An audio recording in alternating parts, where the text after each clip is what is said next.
திருச்சி தனியார் கல்லூரியில் உலக பெண்கள் தினத்தை முன்னிட்டு பெண்மை நலம் குறித்த கருத்தரங்கம் பேராசிரியர்கள், மாணவியர்கள் திரளாக பங்கேற்க நடைபெற்றது.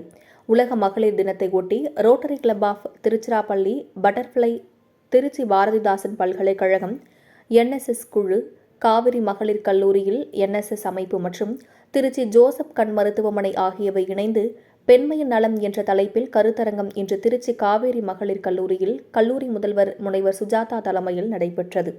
இந்த நிகழ்வில் ரோட்டரி மாவட்ட ஆளுநர் ஆனந்தஜோதி சிறப்பு விருந்தினராக கலந்து கொண்டு பெண்மை நலம் குறித்து உரையாற்றினார். அதனைத் தொடர்ந்து பல்வேறு தலைப்புகளில் பெண்மை நலத்தை பேணி காத்தல் குறித்து பாரதிதாசன் பல்கலைக்கழகத்தின் என்எஸ்எஸ் ஒருங்கிணைப்பாளர் லட்சுமி பிரியா, மருத்துவர்கள் சசி, கீதா, பாரதி ஆகியோர் சிறப்புரையாற்றினர்.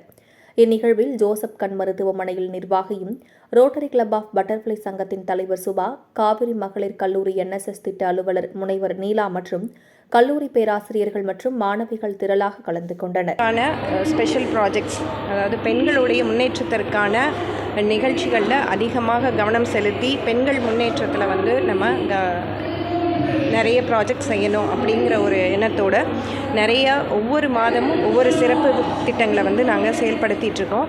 பிங்க் ஆட்டோ அறம் சிங்கப்பெண்ணே அப்படின்னு ஒரு ப்ராஜெக்ட், அதாவது வாழ்க்கையில் ரொம்ப ஏழ்மையான இடத்துல இருக்கக்கூடிய, நலிவுற்ற நிலைமையில் இருக்கக்கூடிய பெண்களை அவர்களுடைய சுய காலில், அவர்களுடைய சுய சம்பாத்தியத்தில் அவங்க வாழணும்னு நினைக்கக்கூடிய பெண்களை தேர்ந்தெடுத்து கிட்டத்தட்ட ஒரு 70-75 பெண்களுக்கு இ ஆட்டோன்னு சொல்லிட்டு இப்போ வெஹிக்கிள்ஸ் தான் அடுத்த ஒரு ட்ரெண்டில் இருக்குது. ஸோ ஆட்டோ அவங்களுக்கு நாங்கள் சங்கங்கள் மூலமாக டொனேட் பண்ணுறோம். இந்த மாதம் மென்ஸ்ட்ரல் ஹெல்த் அண்ட் ஹைஜீன் அப்படிங்கிற ஒரு ப்ரோக்ராமை நாங்கள் இந்த மாதிரி நிறைய ஸ்கூல்ஸில், கேர்ள்ஸ் ஸ்கூல்ஸில், காலேஜில், விமென் காலேஜில் பண்ணிகிட்ருக்கோம்.